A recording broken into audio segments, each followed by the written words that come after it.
तो दूर सामने अंधेरे में एक जगह अपनी दृष्टि को एकाग्र करिएगा।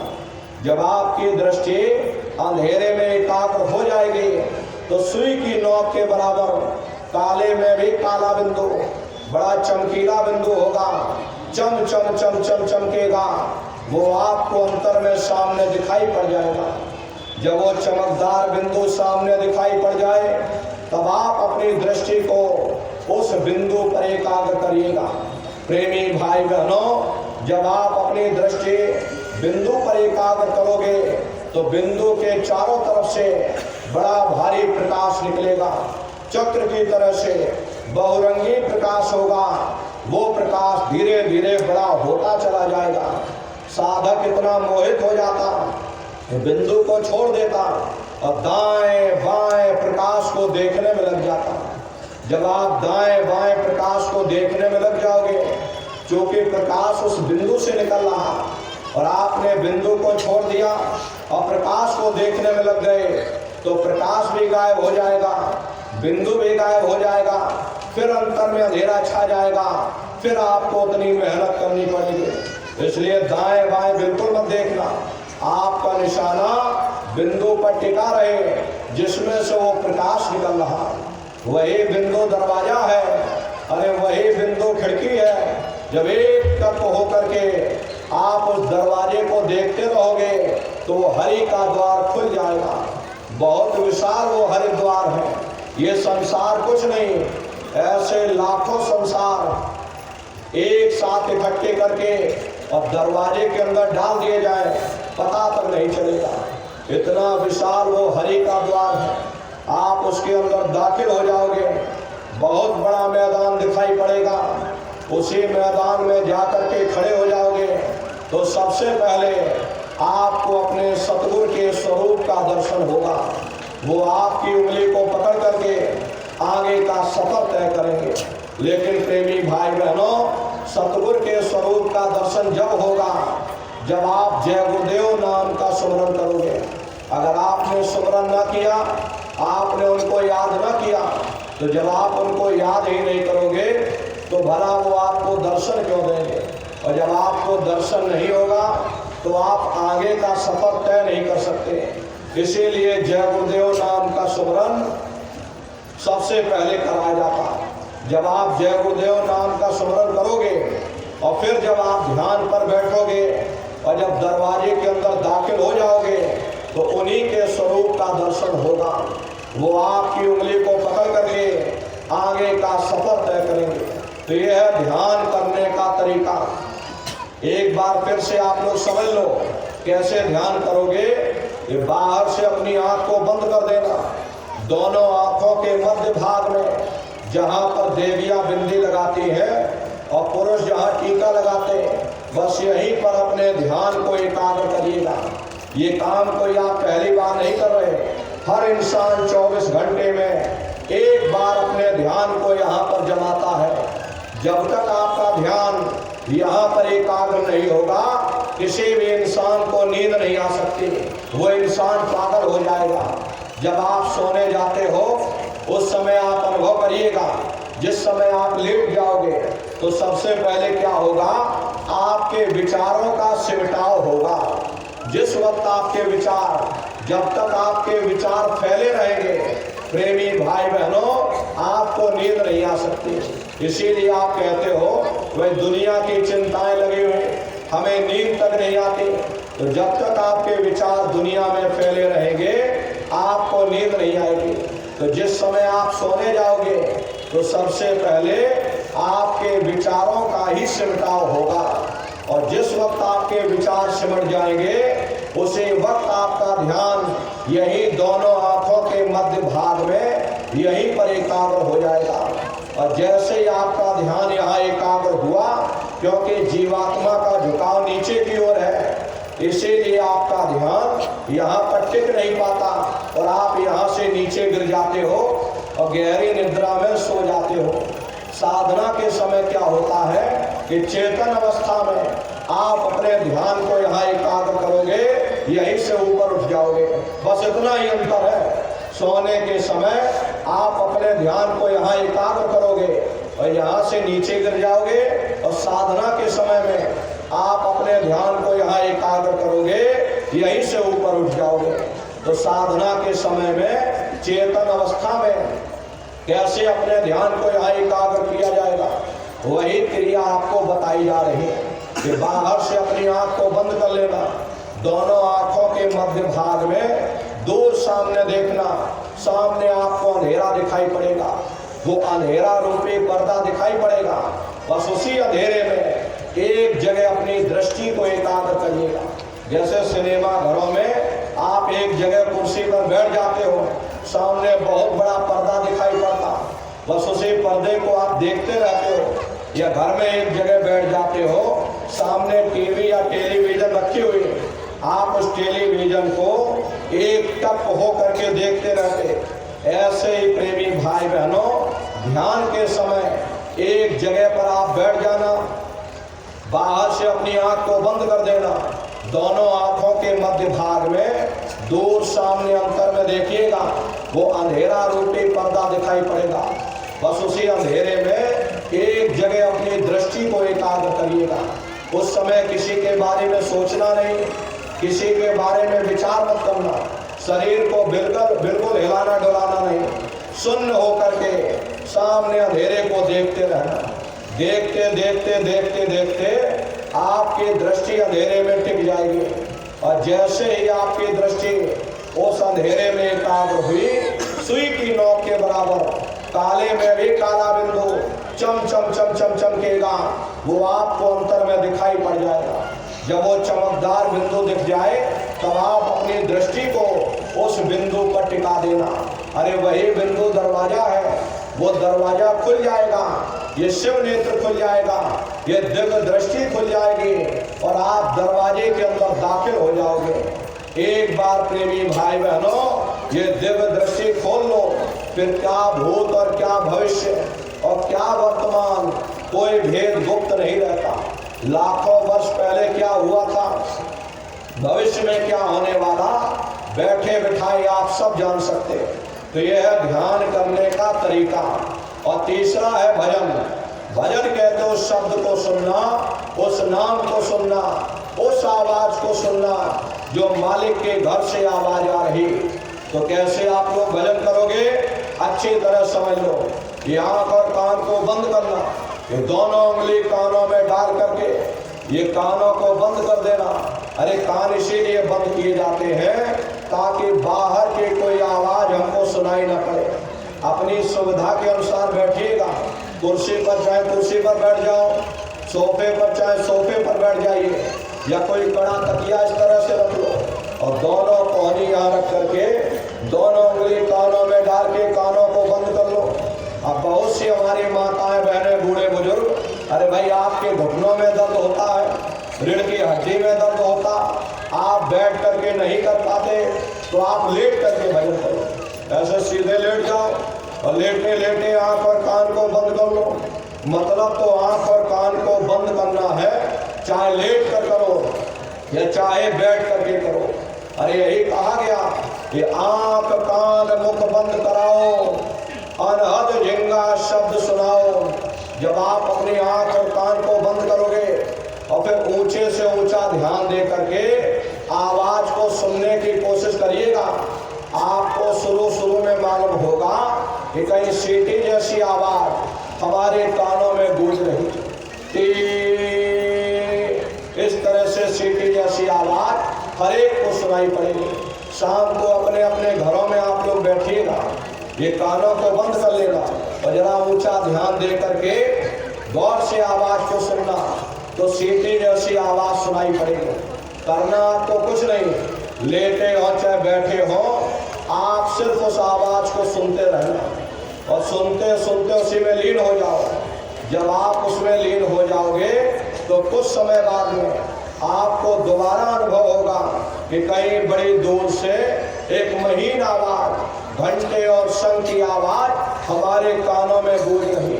जैसे मंदिरों में घंटियां बजती हैं, टन टन टन टन, इसी तरह घंटे और शंख की आवाज सुनाई पड़ेगी। अरे उसी घंटे शंख की आवाज को महात्माओं ने शब्द कहा। आपकी धर्म पुस्तकों में लिखा है कि पोथे पढ़ पढ़ जग मुआ, पंडित भया न कोई, और 2.5 अक्षर प्रेम का, पढ़े सो पंडित होए। दुनिया वाले कहते हैं कि 2.5 अक्षर का मतलब प्रेम है।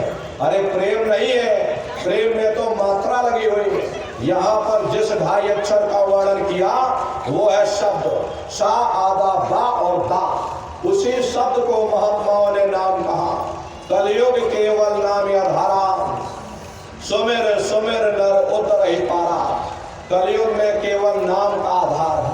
वो नाम तुम्हारे अंदर दिन और रात धुनकारे दे रहा।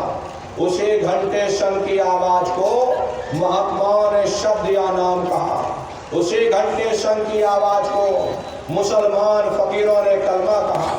उसी को ईसा मसीह साहब ने वर्ड या लागस कहकर याद किया। उसी को गुरु नानक साहब ने धुर की वाणी, सच्ची वाणी, अनहद वाणी कहकर याद किया। चीन में जो महात्मा हुए उन्होंने इसको ताओ कहकर याद किया, और हिंदू महात्माओं ने इसे देववाणी, आकाशवाणी कहकर के याद किया।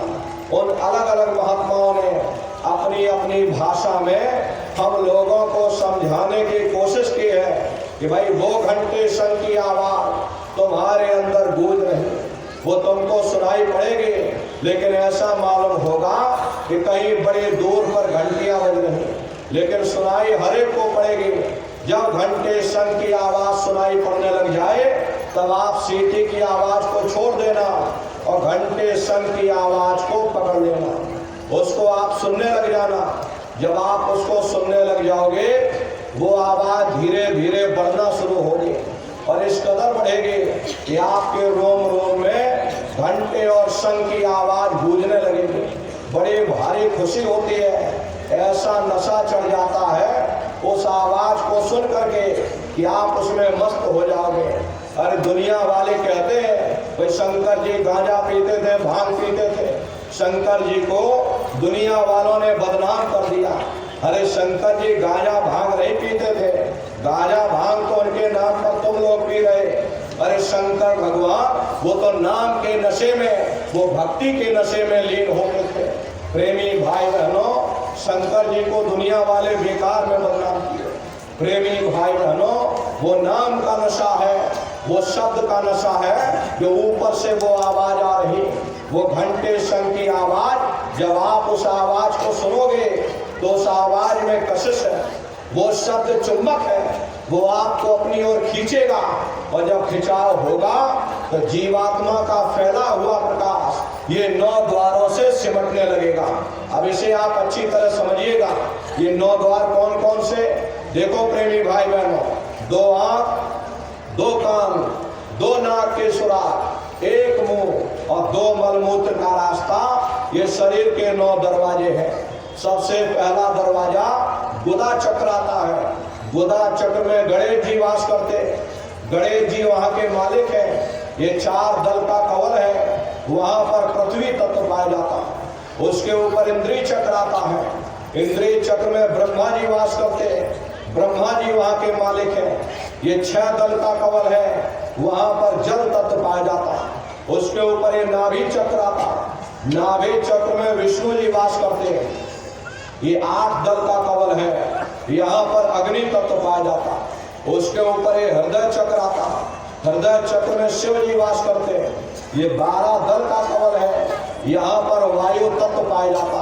अरे वास तो वो ऊपरी मंडलों में करते हैं, लेकिन उनका प्रकाश, उनकी किरणें इन चक्रों पर पड़ती है। उसी के ऊपर एक कंठ चक्र आता है, यहाँ आद्या महाशक्ति की किरणें पड़ती, और ये 16 दल का कवल है। और आप सबसे ऊपर, आपकी जीवात्मा सबसे ऊपर दोनों आंखों के मध्य भाग में, जहाँ पर देवियां बिंदी लगाती हैं और पुरुष जहाँ टीका लगाते, ये दोनों आंखों के मध्य भाग में आपकी जीवात्मा बैठी हुई है। ये बिंदी टीका यहाँ इसीलिए लगाते हैं क्योंकि यहाँ जीवात्मा बैठी है, उसका श्रृंगार किया जाता, और कोई दूसरा कारण यहाँ बिंदी टीका लगाने का नहीं है। अरे लगाने को यहाँ लगाओ, यहाँ लगाओ, यहाँ लगाओ, लेकिन यहाँ पर इसीलिए लगाया जाता क्योंकि यहाँ जीवात्मा बैठी, और यहीं पर बैठ करके जीवात्मा अपने अपने प्रकाश को नीचे के चक्रों में फैलाती है, जिससे आपका शरीर चलता है, आपके पैर चलते हैं, आपके हाथ चलते हैं, शरीर का हर एक अंग चलता है। तो जब आप भजन करोगे और घंटे शंख की आवाज को सुनोगे तो उस आवाज में कशिश है, वो शब्द चुंबक है, वो आपको अपनी ओर खींचेगा। और जब खिंचाव होगा तो जीवात्मा का फैला हुआ प्रकाश 9 द्वारों से सिमट करके यहाँ 10वें द्वार पर एकाग्र हो जाएगा, जहाँ ये जीवात्मा बैठी हुई। और जैसे ही जीवात्मा का प्रकाश सिमट करके यहाँ इकट्ठा हुआ, तुरंत वो शब्द जीवात्मा को खींच करके इस शरीर से अलग कर देगा। फिर आप अपनी आंखों से देखिएगा कि हमारा शरीर ये है और हम ये खड़े हैं। आप अपने इस शरीर से फिर अलग हो जाओगे। फिर उसी आवाज को पकड़ करके ये जीवात्मा ब्रह्मांडों की चढ़ाई करेगी। जैसे चिड़िया होती है, चिड़िया घोंसले से निकल करके आसमानों की उड़ान भरती है, शाम को फिर अपने घोंसले में आ जाती। ऐसे ही तुम्हारी जीवात्मा इस शरीर रूपी घोंसले से निकल करके और ब्रह्मांडों की चढ़ाई करेगी। अरे नर नारियों, ये ब्रह्मा विष्णु और महादेव जिनकी सारी दुनिया पूजा करती, आप सभी लोग ब्रह्मा विष्णु महादेव की पूजा करते हो। आखिर ये है कौन? ये कहाँ पर रहते हैं? इनके माँ बाप कौन है? ये क्या काम करते हैं? राम कौन है? कृष्ण कौन है? ये कहाँ पर रहते हैं? ईश्वर कौन है? खुदा कौन है? ब्रह्म कौन है? पार ब्रह्म कौन है? जरा संक्षिप्त में आप लोग समझ लीजिए, क्योंकि अगर इसका वर्णन किया जाए तो लाखों वर्ष लग जाएंगे, लेकिन इसका वर्णन नहीं हो सकता। इतनी विशाल वहाँ की रचनाएं हैं। लेकिन संक्षिप्त में आपको बताया जा रहा कि जब आप भजन करोगे और घंटे शंख की आवाज को पकड़ करके किन किन मंडलों को पार करते हुए, उन मंडलों के स्वामी का दर्शन करते हुए तुम अपने 5वें मंडल पर यानी सचखंड में पहुंचोगे। तो प्रेमी भाई बहनों, संक्षिप्त में आपको समझाया जा रहा। तो जब आप भजन करोगे और घंटे शंख की आवाज को पकड़ करके जब आप अपने शरीर से अलग हो जाओगे, फिर उसी आवाज को पकड़कर ये जीवात्मा ब्रह्मांडों की सैर करेगी। प्रेमी भाई बहनों, ये सूरज चांद सितारों को पार करने के बाद सबसे पहले जो आपको लोक मिलेगा उसे महात्माओं ने शिवलोक कहा। शिवलोक तमोगुणी स्थान है, वहाँ के मालिक शिव जी हैं। वो पार्वती जी के साथ उस लोक में विराजमान है। चैतन्य धार जो ऊपर से आ रही, जिसे महात्माओं ने गंगा कहा, वह अपना केंद्र बिंदु शिवलोक को बनाती है। इसीलिए शिव जी की जटा में गंगा दर्शाई जाती है। इस लोक में असंख्यों जीवात्माएं रहती, ये सभी जीवात्माएं शिव स्वरूप में मौजूद होती है। जब आप भजन करोगे और घंटे शंख की आवाज को पकड़ करके जब आप शिवलोक में पहुंच जाओगे और जब शिव जी का प्रत्यक्ष दर्शन करोगे तो आपका स्वरूप भी शिव के समान यानी कि शिव स्वरूप हो जाएगा। जो शक्तियां शिव जी को प्राप्त होती, वही शक्तियां साधक को भी प्राप्त हो जाती हैं। उन शक्तियों को प्राप्त कर लेने के बाद साधक के मन में बड़ा भारी गुमान पैदा हो जाता। साधक का मन करने लगता कि किसी को आशीर्वाद दे दिया जाए और किसी को श्राप दे दिया जाए। यदि उस समय पर साधक अपनी शक्तियों का उपयोग कर लेगा, फिर ये साधक ऊपर नहीं चढ़ पाएगा। इसीलिए गुरु साथ में रहते हैं, गुरु साधक की शक्तियों का दुरुपयोग नहीं होने देते। तो शिव जी का दर्शन करने के बाद में फिर घंटे शंख की आवाज को पकड़ करके फिर जब आप ऊपर चढ़ोगे, उसी के ऊपर ब्रह्मा जी का लोक मिलेगा। ब्रह्मा जी का लोक वो रजोगुणी स्थान है। वहाँ के मालिक ब्रह्मा जी हैं, वो गायत्री सावित्री और सरस्वती के साथ उस लोक में विराजमान है। वहाँ पर वेद ध्वनियाँ सदा उस लोक में उच्चारण होती रहती हैं। और ब्रह्मा जी का दर्शन करने के बाद फिर घंटे शंख की आवाज को पकड़कर फिर जब आप ऊपर चढ़ोगे, उसी के ऊपर विष्णु लोक मिलेगा। विष्णु लोक सतोगुणी स्थान है। वहाँ के मालिक विष्णु जी हैं, उनका बड़ा मनमोहक स्वरूप है। उनकी 4 भुजाएं हैं और चारों भुजाओं में शंख गदा पद्म और चक्र सुशोभित है। और आप क्षीर सागर में लक्ष्मी जी के साथ विराजमान हैं। ये तीनों देवता ब्रह्मा, विष्णु और महादेव अपने अपने लोक में बैठ करके राज कर रहे हैं। एक रचयिता है जो हम जीवों को रचता है, एक पालनहार है जो जीवों को पालता है, एक संहार करता है जो जीवों को नष्ट कर देता। अरे एक का काम है घड़े को बनाना, एक का काम है घड़े की सुरक्षा करना, और एक का काम है घड़े को फोड़ देना। इनकी जो माता है वो आद्या महाशक्ति है। ब्रह्मा, विष्णु, महादेव लोक के ऊपर वो आद्या महाशक्ति का लोक आता। उसी लोक को पार करने के बाद सबसे पहला देश पड़ता है, या यूं कह लीजिए कि पहली राजधानी पड़ती है, जिसे महात्माओं ने सहस दल कवल कहा। वो राजधानी है ये ब्रह्मा, विष्णु, महादेव के जो लोक हैं, उस राजधानी के अंतर्गत आने वाले जिले हैं। जैसे आपके उत्तर प्रदेश की राजधानी लखनऊ है और बाकी सभी जिले हैं, इसी तरह प्रेमी भाई बहनों वो शहर दल कवल वो राजधानी है। राजधानी का जो मालिक है वो निरंजन भगवान है। ये ब्रह्मा, विष्णु, महादेव ये निरंजन भगवान के ही पुत्र हैं, और ये आद्या महाशक्ति ये निरंजन भगवान की अर्धांगिनी है। और निरंजन भगवान स्वयं तीनों लोकों के मालिक हैं। इन्हीं को त्रिलोकीनाथ कहा गया।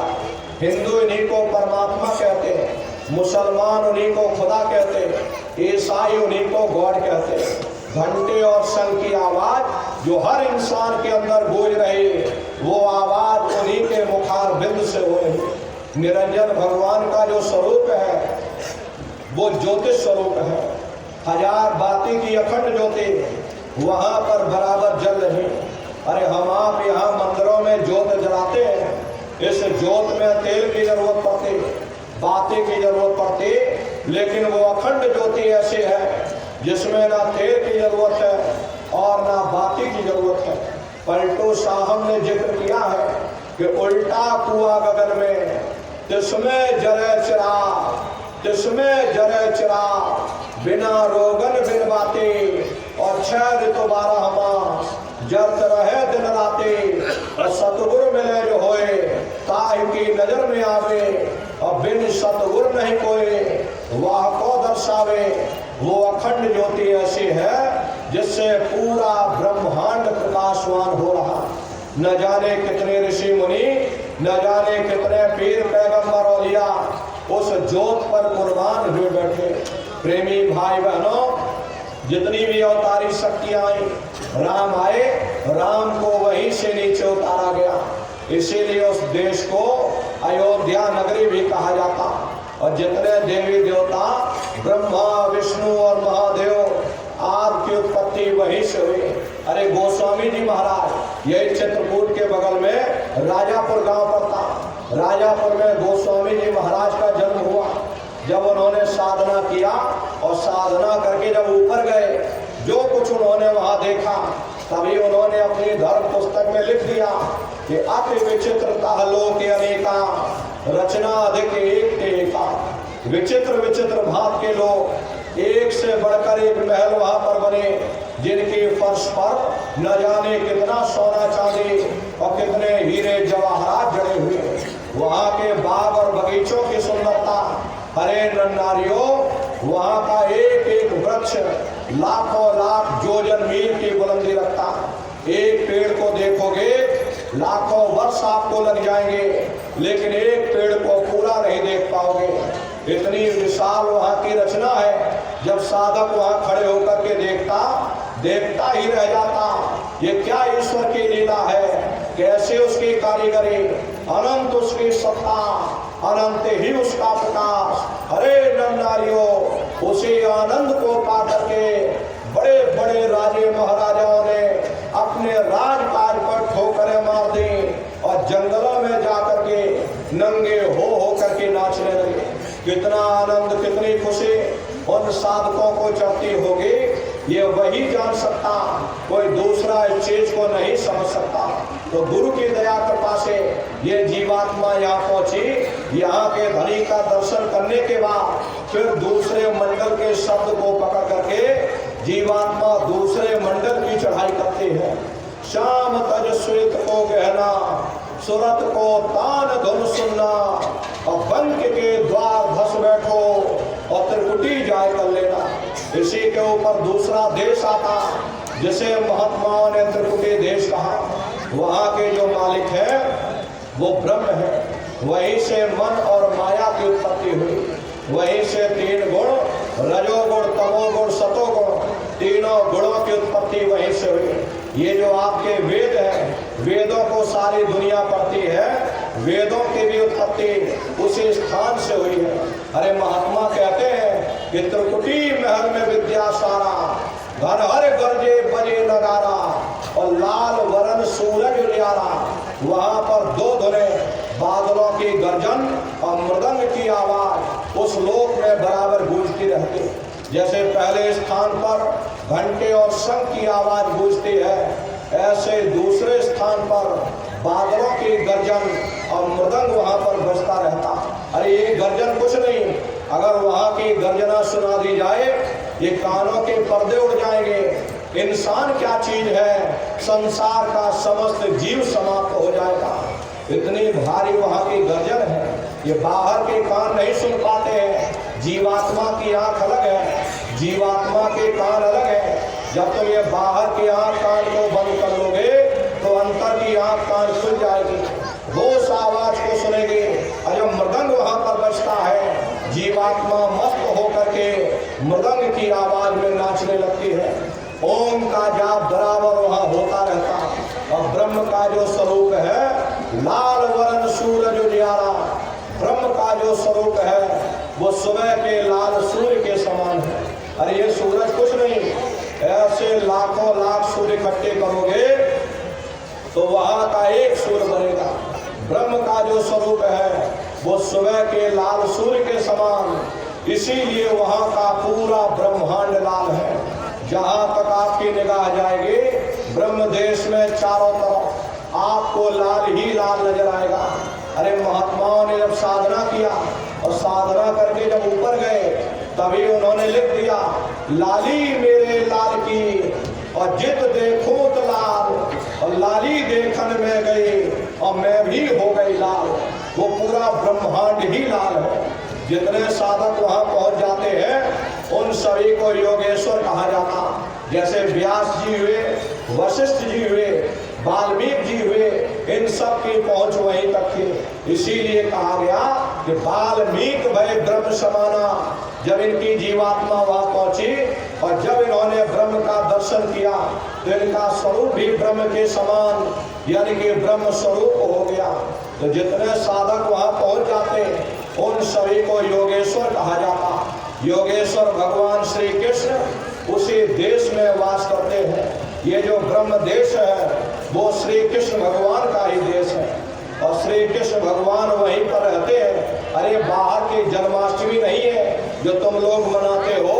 अरे महात्माओं ने कहा था कि सही मायने में तुम जन्माष्टमी कब मनाओगे, जब तुम्हारी ये जीवात्मा 5 तत्व जल पृथ्वी अग्नि वायु आकाश और 3 गुण रजोगुण तमोगुण और सतोगुण 5 तत्व 3 गुणों से परे होकर के ब्रह्म देश में पहुंच करके जब कृष्ण भगवान का दर्शन कर लेंगे तब सही मायने में जन्म अष्टमी मनाई जाएगी। वहां कृष्ण भगवान का दर्शन करने के बाद में फिर यही जीवात्मा तीसरे मंडल के शब्द को पकड़ करके तीसरे मंडल की चढ़ाई करती है। आगे पहुंची सुन रंकार, ररंकार धुन सुनी पुकार, आगे से तो सुन है भाई और मान सरोवर पैठ नहाई। इसी के ऊपर तीसरा देश आता जिसे महात्माओं ने सुन देश कहा, उसी को नारंग देश कहा जाता, उसी को अक्षर और नेति कहा जाता। वहाँ के जो मालिक है वो नारंग पुरुष यानी कि पार ब्रह्म पुरुष है। वहाँ किंगरी और सारंगी ये 2 धुनें उस लोक में गूंजती रहती और पार ब्रह्म पुरुष का जो स्वरूप है पूर्णमासी के चंद्रमा के समान बड़ा ही मनमोहक स्वरूप है। इसी स्थान पर प्रेमी भाई बहनों एक बहुत बड़ा अमृत का सरोवर बना है जिसे महात्माओं ने मान सरोवर कहा।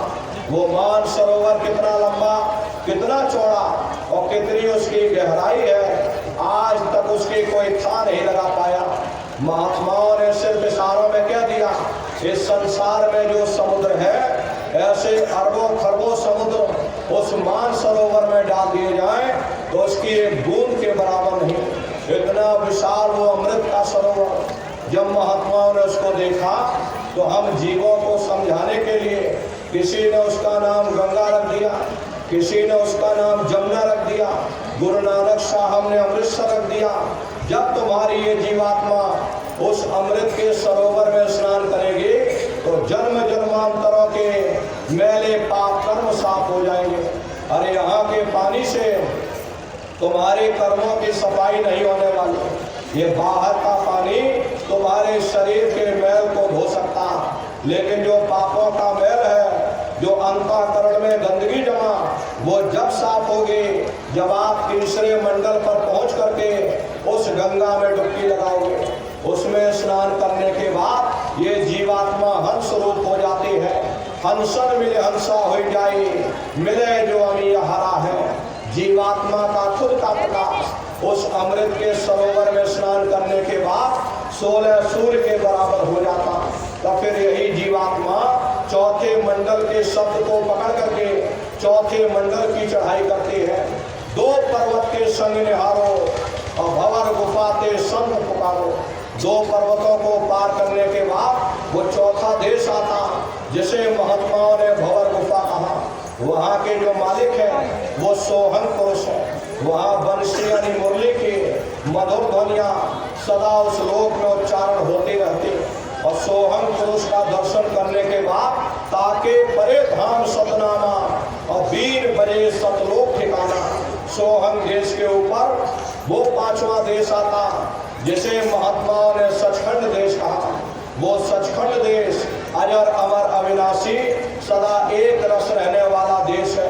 वहाँ न काल है, न कर्म है, न दुख है, न संताप है, न पुण्य है, न पाप है। जो जीवात्माएं वहाँ पहुँच जाती हमेशा के लिए जन्म मरण के बंधनों से आजाद हो जाती। वहाँ के मालिक सतपुरुष भगवान हैं, जिनके रोम रोम में खरबों खरब सूरज चांद सितारे प्रकाशमान। वही हमारे आपके सच्चे मालिक हैं, वही हमारे आपके सच्चे पिता हैं। हमको आपको वहीं से नीचे उतारा गया, फिर शब्द को पकड़ करके शब्द शब्द पौड़ी पर चढ़कर और पहुंचो सचखंड सतनाम। शब्द की सीढ़ी हर मंजिल पर लगा रखी। आपने भजन किया और घंटे शंख की आवाज को पकड़ा तो आप पहले स्थान पर पहुंच जाओगे। वहीं से दूसरे मंडल का शब्द सुनाई पड़ेगा, उसको पकड़ लोगे तो दूसरे मंडल पर चढ़ जाओगे। ऐसे शब्द दर शब्द ये जीवात्मा अपने देश सचखंड में वापस पहुंच जाती। तो शब्द कब पकड़ में आएगा? जब आप भजन करोगे। और भजन कैसे किया जाएगा? एक बार फिर से आप लोग समझ लो। ये आंख और कान को बंद करना, ऊंचा ध्यान दे करके सुनिएगा, लेकिन मन को रोकने की कोशिश करना। ये मन ऐसे समय पर जरूर भागेगा। अभी आप यहाँ सत्संग में बैठे हो, लेकिन शरीर बेचारा यहाँ बैठा, मन आपका सारी दुनिया में भ्रमण कर रहा। अब किसी को पानी पीने जाना है, मन पानी पीने पहुँच गया।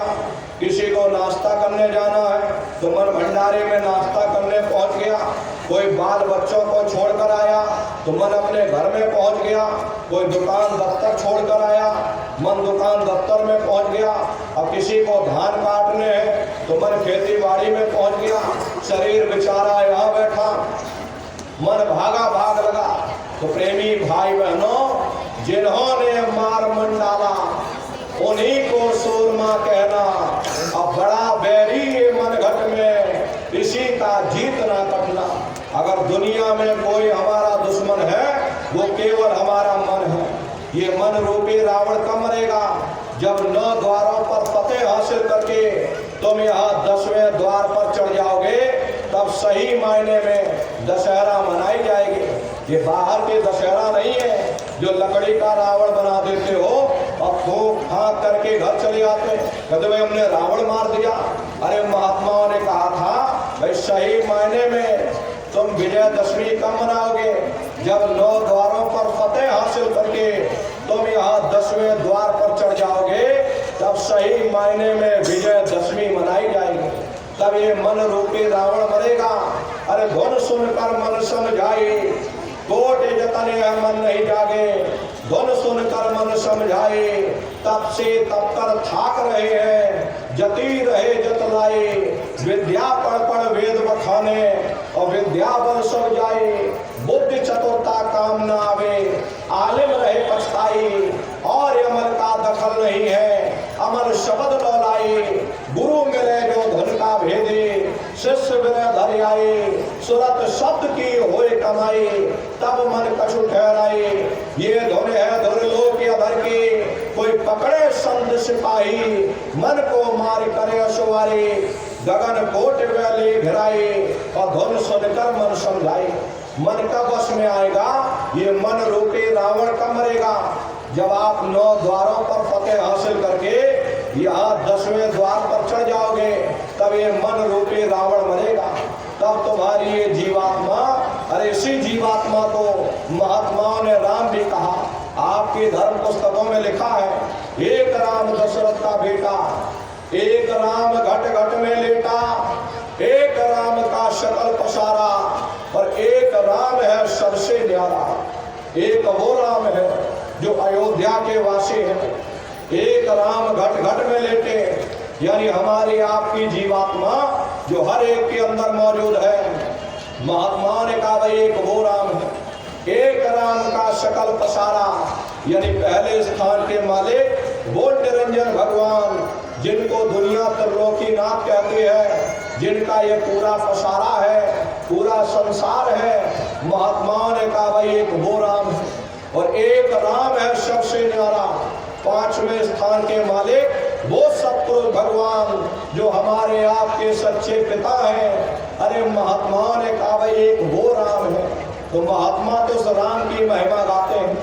प्रेमी भाई बहनों, जब ये मन रूपी रावण मर जाएगा, तब तुम्हारी ये जीवात्मा ये राम शब्द को पकड़ करके जब पहले स्थान पर निरंजन भगवान के देश में अयोध्या नगरी में पहुंचेगी, और वहां जब ज्योतिष स्वरूप का दर्शन करेगी, तब सही मायने में दिवाली मनाई जाएगी। ये महात्माओं का अपना एक आध्यात्मिक उद्देश्य रहा। आप तो मोटी बात समझो कि भजन कैसे करोगे, तो यहाँ कान को बंद कर लेना, ऊंचा ध्यान दे करके सुनिएगा। सीटी जैसी आवाज मिलेगी, उसको पकड़ लेना, उसको सुनते रहना। सुनते सुनते उसी में लीन हो जाओ। जब आप उसमें लीन हो जाओगे, तो कुछ समय बाद में आपको ऐसा अनुभव होगा कि कहीं बड़ी दूर से एक महीन आवाज, घंटे और शंख की आवाज हमारे कानों में गूंज रही है। टन टन टन टन। प्रेमी भाई बहनों, जब घंटे शंख की आवाज सुनाई पड़ने लग जाए, तब आप सीटी की आवाज को छोड़ देना और घंटे शंख की आवाज को पकड़ लेना। एक बार प्रेमी भाई बहनों, आप उस आवाज को पकड़ लो, फिर वो आवाज आपको नहीं छोड़ेगी, खींच करके शरीर से अलग कर दो। रोज आना, रोज जाना, रोज ब्रह्मांडों की सैर करना, रोज देवी देवताओं के दर्शन करना, रोज आसमानों की उड़ान भरना, और रोज अपने शरीर में, अपने घोंसले में फिर वापस चले आना। ये भजन करने का तरीका। भजन का मतलब है भजो, अपने घर वापस चलो। प्रेमी भाई बहनों, ये सुमरन, ध्यान और भजन, ये 3 क्रियाएं आपको बताई गई। नित्य नियम से आप लोग करिएगा। चारों तरफ से अपने ख्याल ध्यान को समेट करके एक चित्त होकर के सुरत शब्द नाम की कमाई यानी सुमरन ध्यान भजन करिएगा। ऐसा मत करना कि गंगा गए तो गंगा राम बन गए और जमुना गए तो जमुना दास बन गए। चलो जब भी कर ले तब भी कर ले, पूजा भी कर ले, पाठ भी कर ले, कोई ना कोई उपाय कारगर होगा ही। है नन्नारियों, इस बात को हमेशा ध्यान में रखिएगा कि जो पानी 100 सुराखों से बहेगा वो कभी खेत नहीं सींच सकता। अगर हम अपने ध्यान को दुनिया में चारों तरफ फैलने देंगे, हम कभी कुछ भी प्राप्त नहीं कर सकते। एक है साध है सब सद। इसलिए चारों तरफ से अपने ख्याल ध्यान को समेट करके सुरत शब्द नाम की कमाई यानी सुमरन ध्यान भजन करिएगा। रास्ता बिल्कुल सच्चा है, आप करोगे आपको अनुभव होगा। दिखाई भी देगा, सुनाई भी पड़ेगा। लेकिन इतना ध्यान रखिएगा, जो भी आपको दिखाई या सुनाई पड़े किसी को बताइएगा नहीं। बहुत से प्रेमी भाई बहन गलती कर देते, उस समय आपको इतनी खुशी होगी कि खुशी के मारे आप हजम नहीं कर पाओगे और दूसरों को बोल दोगे हमको ऐसे ऐसे ब्रह्मांड दिख रहे, नदी पेड़ पहाड़ झरने दिख रहे। अगर आपने दूसरों को बता दिया, वो ऊपर बैठा हुआ वहीं से बंद कर देगा, फिर दिखाई सुनाई देना हमेशा के लिए बंद हो जाएगा। प्रेमी भाई बहनों, ये गूंगे की मिठाई है, ये परमार्थी दौलत है। अरे आप अपनी दौलत को कितना छुपा करके रखते, घर के अंदर अलमारी में ताला लगा करके रखते, कोई बाजार में ढिंढोरा नहीं पीटता मेरे घर में इतनी दौलत रखी। अब अगर ढिंढोरा पीटोगे चोर चोरी कर ले जाएंगे। ऐसे वो परमार्थी दौलत है, जितना उसको छिपा करके रखोगे उतना रास्ता खुलता चला जाएगा। तो भजन ध्यान और सुमरन आप लोग नित्य नियम से करिएगा, रास्ता बिल्कुल सच्चा आप करिएगा, नागा नहीं होना चाहिए। अरे आप शरीर को भोजन देते हो, सुबह दोपहर शाम रात खाते रहते, लेकिन कभी आपने विचार नहीं किया ये जीवात्मा जो जन्म जन्मांतरों से भूखी प्यासी बैठे, कभी आपने इसको भोजन नहीं दिया। अरे इसका भोजन शब्द है, इसका भोजन नाम है। अपना ये नियम बनाओ कि पहले अपनी जीवात्मा को भोजन देंगे, फिर अपने शरीर को भोजन देंगे। अगर ये नियम आपका बन गया तो आपका लोक भी बन जाएगा और परलोक भी बन जाएगा। घर बार छोड़ने की जरूरत नहीं है, बाल बच्चों को छोड़ने की जरूरत नहीं है, जात बिरादरी बदलने की जरूरत नहीं है। अरे नर नारियों, ये जात पात के रगड़े झगड़े ये हमारे अपने नहीं है, ये सिर्फ हमारे मन की खुराकात है। परमात्मा ने कोई जात नहीं बनाई, परमात्मा ने इंसान बना करके जमीन पर भेजा था। ये जल सबके लिए एक समान है, ये वायु सबके लिए एक समान है, ये प्रकाश सबके लिए एक समान है। परमात्मा ने कोई भेदभाव नहीं किया। ये भेदभाव ये हम अज्ञानी मनुष्यों ने यहाँ आकर के कर दिया। लेकिन महात्मा कहते हैं वह जाति पाति पूछे नहीं कोई, और हरि का भजय सो हरि का हो।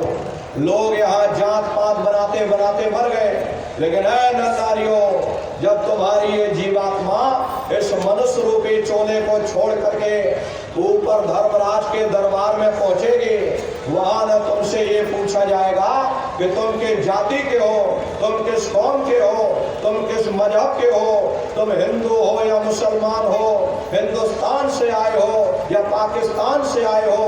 अरे वहां तुम्हारे कर्म देखे जाएंगे, भक्ति भाव देखा जाएगा, मालिक से मिलने का प्रेम और प्यार देखा जाएगा। कोई भी महात्मा ये जात पात के रगड़ों झगड़ों में नहीं पड़ता।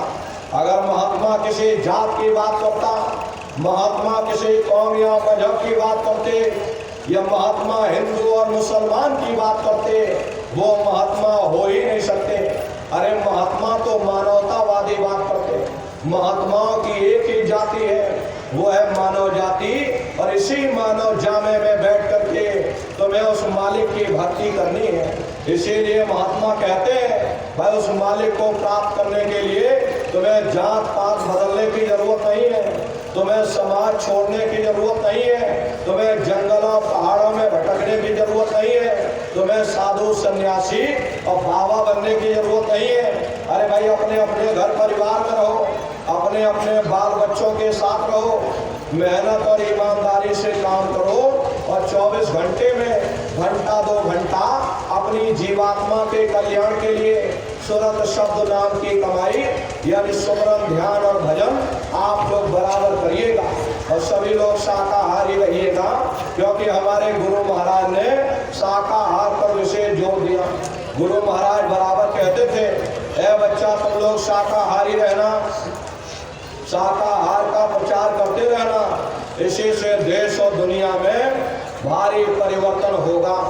अरे नर नारियों, परिवर्तन कोई कानून बनाने से नहीं होता, परिवर्तन कोई आंदोलन करने से नहीं होता, परिवर्तन कोई तोड़ फोड़ करने से नहीं होता।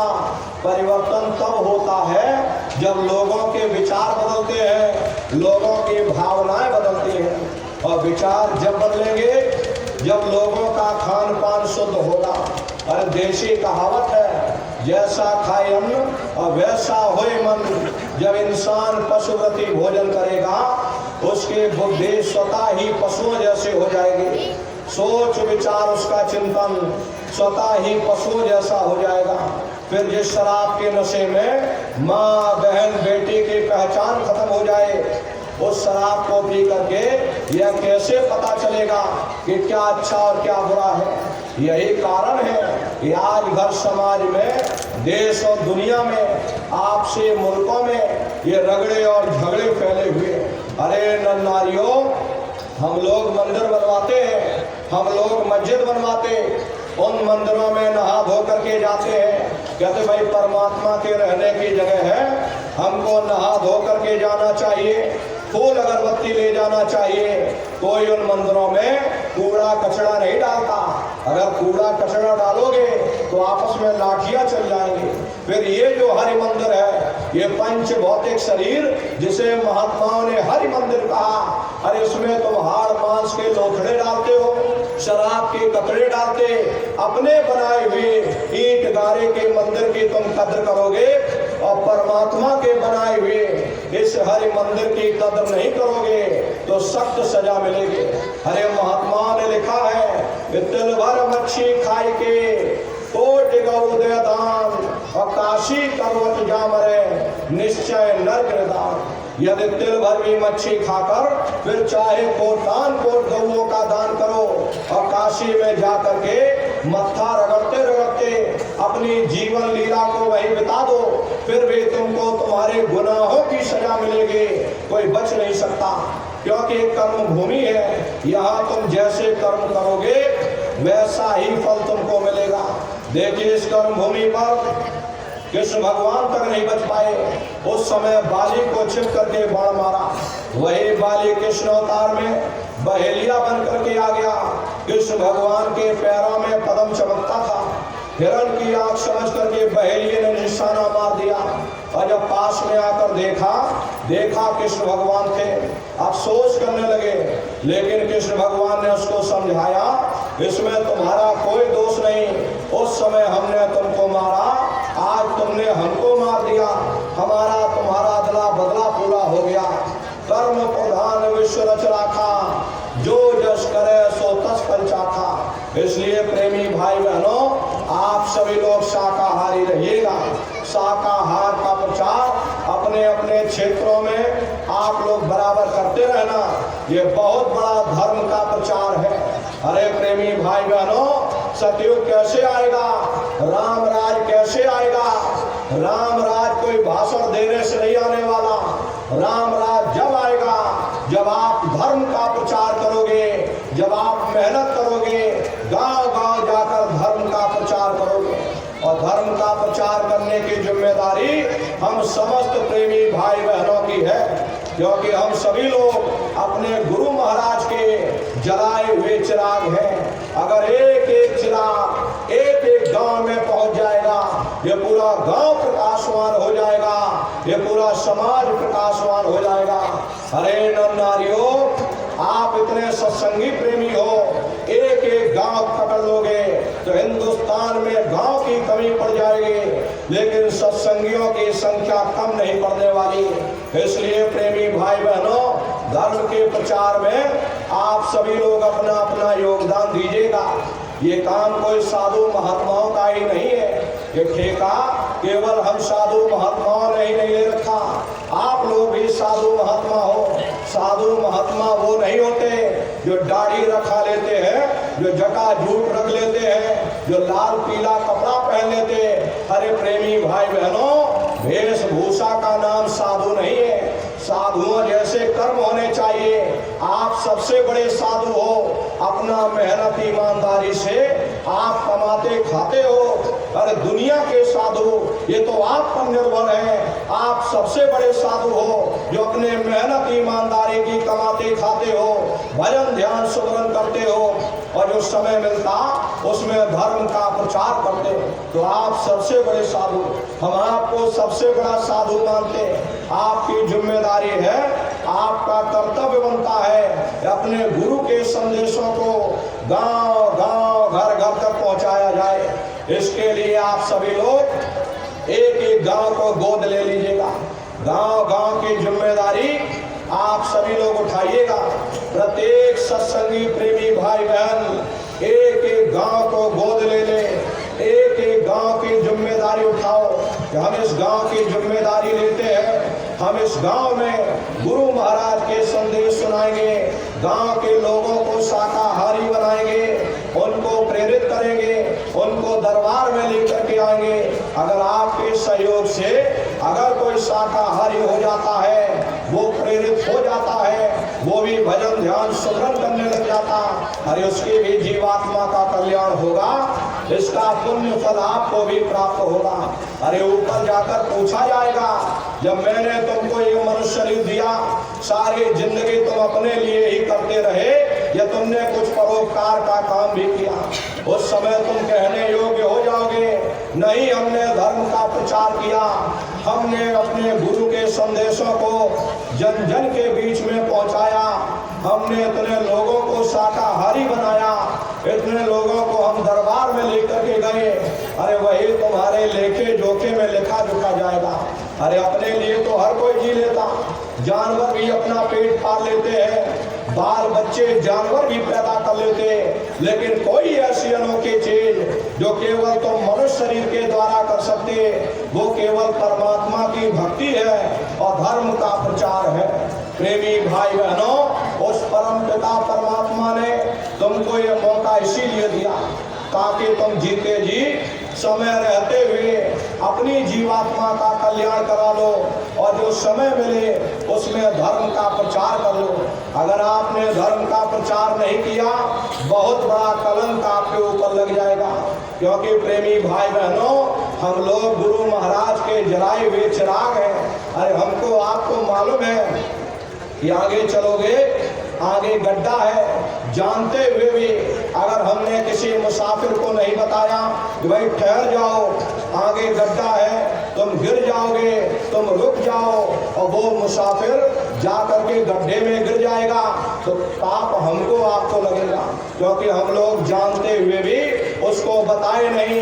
अगर बता दिया होता, वो बच जाता, समझा दिया होता, चिता दिया होता, उसकी जीवात्मा नरकों में जाने से बच जाती। तो प्रेमी भाई बहनों, हम आप कलंक से बच जाते। जानते हुए भी और ना बताना, ये बहुत बड़ा पाप है। इसलिए गुरु महाराज हमको आपको बता कर गए, हम लोगों को गुरु महाराज जला करके गए हैं। हम सभी लोग अपने गुरु महाराज के जलाए हुए दीपक हैं। एक एक दीपक एक एक गांव में पहुंच जाएगा, ये पूरा गांव प्रकाशवान हो जाएगा, ये समाज का संसार प्रकाशवान हो जाएगा। इसलिए नर नारियों, आप सभी की जिम्मेदारी बनती है, प्रत्येक सत्संगी प्रेमी भाई बहन एक एक गांव को गोद लेकर के गांव गांव में नई संगत को तैयार करिएगा, नए संगठन को खड़ा करिएगा, उनको दरबार में लेकर के आइएगा। ये बहुत बड़ी सेवा आप लोगों को सौंपी जा रही, इस सेवा को आप सभी लोग करिएगा। और देखो प्रेमी भाई बहनों, हमारे गुरु महाराज के गुरु महाराज यानी पूज्य दादा गुरु महाराज का ये पावन भंडारे का कार्यक्रम 11 दिसंबर से और 15 दिसंबर तक मथुरा आश्रम पर होगा। तो आप सभी प्रेमी भाई बहन इस भंडारे के अवसर पर सब परिवार सादर आमंत्रित है। आप लोग अवश्य ही पधारिएगा और अपने अपने बच्चों को भी साथ में लेकर के आया करो। ये गलती आप लोग करते हो, अकेले अकेले चल पड़ते और बच्चों को बताओ नहीं जाते कि भाई छोटे छोटे बच्चे हैं, इनको क्या जरूरत वहाँ ले जाने की है। अरे इनकी पढ़ाई लिखाई की उम्र है, चलो इनको घर पर पढ़ने लिखने दो। अरे हम लोग तो बूढ़े बाड़े हो गए, ये भजन पूजा पाठ करना हम बूढ़े बाड़ों का काम है, इन बच्चों को पढ़ाई लिखाई करने दो, अभी इनकी उम्र पढ़ाई लिखाई की है। ये सबसे बड़ी आपकी गलती है। अरे नर नारियों, पढ़ाई लिखाई जरूरी है, हम ये बात मानते हैं कि आज के समय में शिक्षा बहुत जरूरी है। अरे हमको भी गुरु महाराज ने पढ़ाया लिखाया, हमको भी गुरु महाराज पढ़ाए लिखाए, हम भी 10वीं किए, फिर 12वीं किए, फिर BA किए, फिर LLB करके वकील बने। गुरु महाराज ने हमको भी पढ़ाया लिखाया। पढ़ाई लिखाई जरूरी है, लेकिन पढ़ाई लिखाई के साथ साथ अच्छे संस्कार भी जरूरी है। और संस्कार कोई एमए बीए की डिग्री करने से नहीं पड़ते, संस्कार कोई डिप्लोमा करने से नहीं पड़ते। अगर एमए बीए की डिग्री करने से बच्चों के अंदर संस्कार पड़ जाते तो हिंदुस्तान में इतने वृद्धाश्रम न खोले गए होते, इतना भ्रष्टाचार न हो रहा होता। अरे संस्कार पढ़ेंगे, महात्माओं के वचनों से संस्कार पढ़ेंगे, सत्संग के माध्यम से। ये बच्चे देश के भविष्य है। एक अच्छे समाज के निर्माण के लिए बच्चों के अंदर अच्छे संस्कार डालना ये समय की बहुत बड़ी मांग है। इसलिए प्रेमी भाई बहनों, अपने अपने बच्चों को बराबर दरबार में लाते ले जाते रहना। और जब घर में तुम्हारे बच्चे हों, सामूहिक रूप से घर में पूजा पाठ प्रार्थना किया करो। उन बच्चों को जिम्मेदारी सौंप दो कि चलो बच्चों तुम एक प्रार्थना गाओ, पीछे से हम प्रार्थना करेंगे। उन्हीं बच्चों को गुरु महाराज की पुस्तक दे दो कि चलो बच्चों एक पन्ना गुरु महाराज के वचन जरा हमको सुनाओ। अरे वो बच्चे पढ़कर सुनेंगे, पढ़ेंगे, उनके भी कुछ दिल दिमाग में बैठेगा, आप भी बैठ करके सुनिएगा। और फिर उन्हीं बच्चों को भजन ध्यान स्मरण पर बैठा दो। अरे बच्चे धीरे धीरे करने लगेंगे, भजन ध्यान स्मरण करने लगेंगे। अरे इसीलिए आप लोगों से कहा गया था बच्चों के अंदर संस्कार डालो। घर में एक एक गोलक रखो, बच्चों से कहो रोज गोलक में 1 रुपया डालो गुरु महाराज के नाम पर। अरे धीरे धीरे उनके अंदर संस्कार पड़ेंगे। यही संस्कार धीरे धीरे धीरे धीरे बच्चों के अंदर प्रभावित होंगे।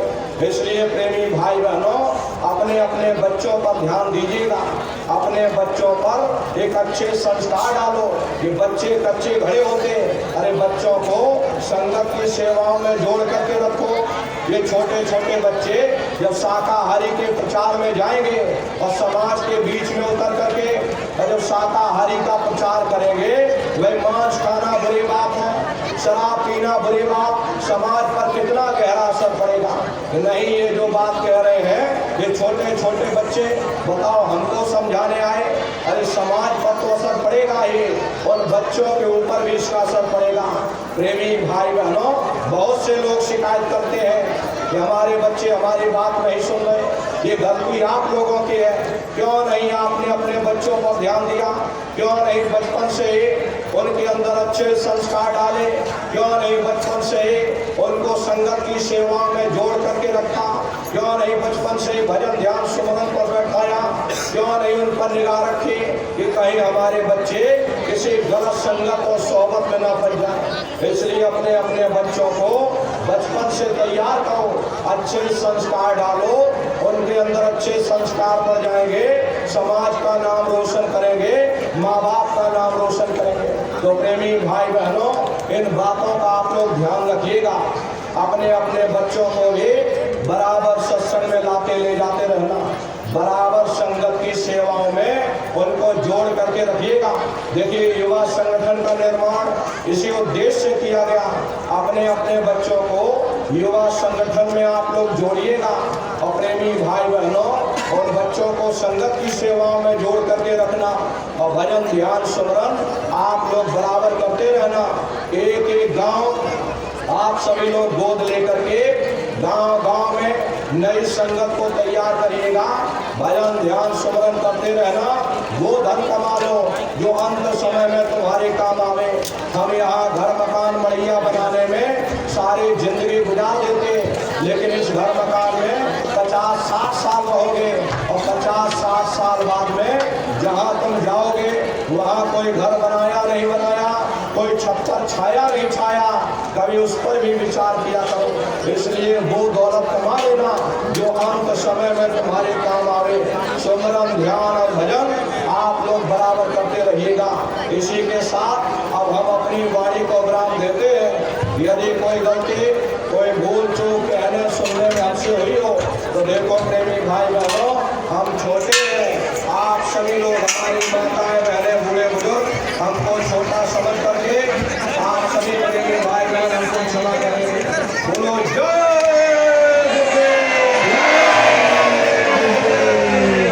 खड़े हो जाओ, खड़े होकर के गुरु महाराज के पावन वाक्य का आप सभी प्रेमी भाई बहन उच्चारण करेंगे। और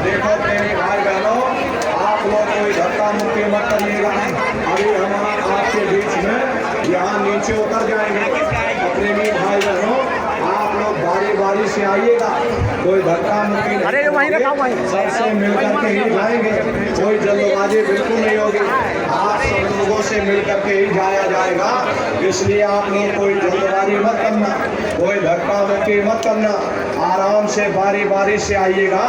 बारी बारी से मिलते हुए गुरु महाराज की गाड़ी बगल में है, गुरु महाराज की चरण पादुका रखे हुए, वहाँ दर्शन करिएगा, प्रसाद लेकर के तब आप लोग आगे बढ़िएगा। जो भी दक्षिणा भेंट सेवा देना चाहते, झोली वाले आप लोगों के बीच में गए होंगे, आप लोगों की झोली में डाल दीजिएगा और आप सभी लोग बारी बारी से मिलने आइएगा। कोई प्रेमी भाई बहन धक्का मुक्की नहीं करेंगे। अब आप सभी लोग गुरु महाराज के पावन नाम का प्रेम के साथ उच्चारण करिएगा। बोलो जय गुरुदेव।